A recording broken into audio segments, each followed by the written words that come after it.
તો આપણે આજ ઓળો શેકવા માટે આયલી કાઢી છે બણતણ લઈને આપણે જઈએ છીએ રીંગણા શેકવા માટે ગાઈસ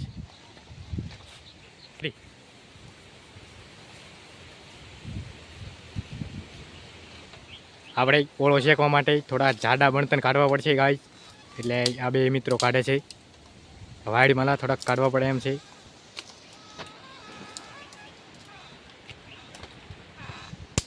મૂકવા માટે બનાવે છે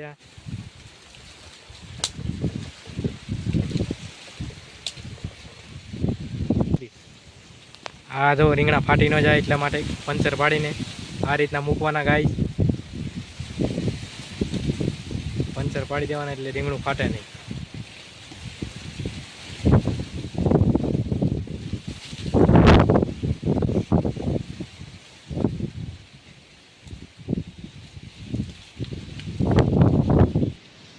હાલો હવે આપણે ઓળો શેકવા માટે હળગાવીએ છીએ હવે હળગી જશે ગાઈસ પવન છે એટલે સળગતું નથી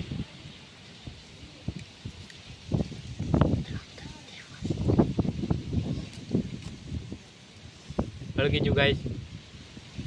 કોઈ ન આવતા હળગી ગયું છે ગાઈસ ઉપડી ગઈ છે આગ શેકાવા માંડ્યો છે ઓળો હવે હાલ ઝૂમ ને બૂમ ન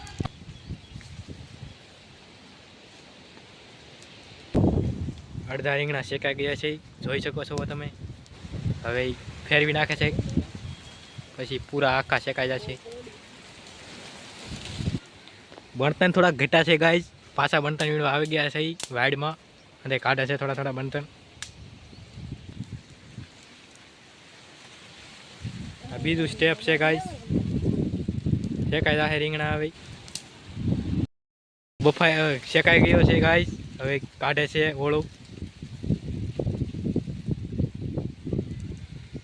આ રીંગણા આમાં કાઢે છે હવે આને ફોલવાના છે ઓળો ફોલાય છે ગાઈસ એક રીંગણું ફોલાઈ ગયું છે એને તમે જોઈ શકો છો અને આ બીજા રીંગણા ફોલાય છે ઓળો ગાઈસ ફોલાઈને તૈયાર થઈ ગયો છે અને આ હવે મિક્સ કરે છે આ રીતના મિક્સ કરી નાખે છે થોડાક બીબડા છે ગાઈસ પણ હાલ છે નાના નાના હે કુણા કુણા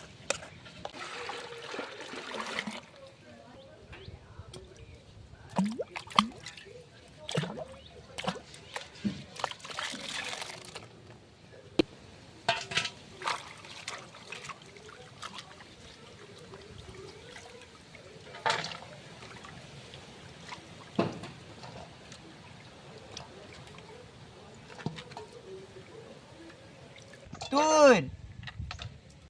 મરચા ડુંગળી ટમેટો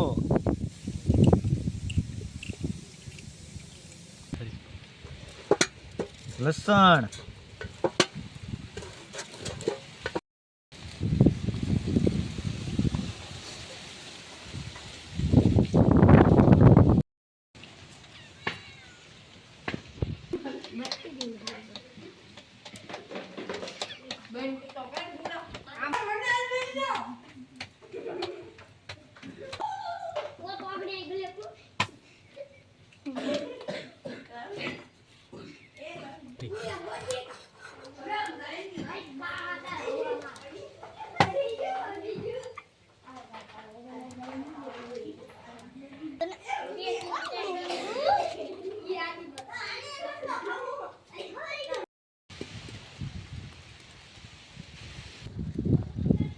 તેલ તુરની ગ્રેવી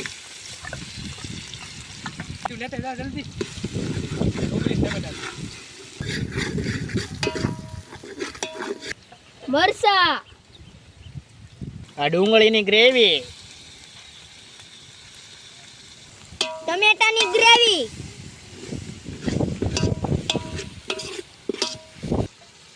મરચું મીઠું પછી આ ઓલો નાખી ઉપર હળદર રીંગણાની ગ્રેવી.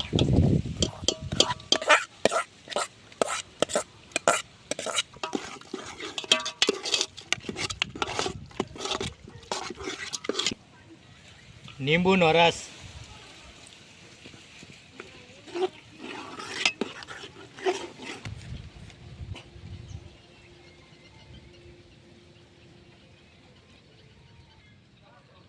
કોથમરી.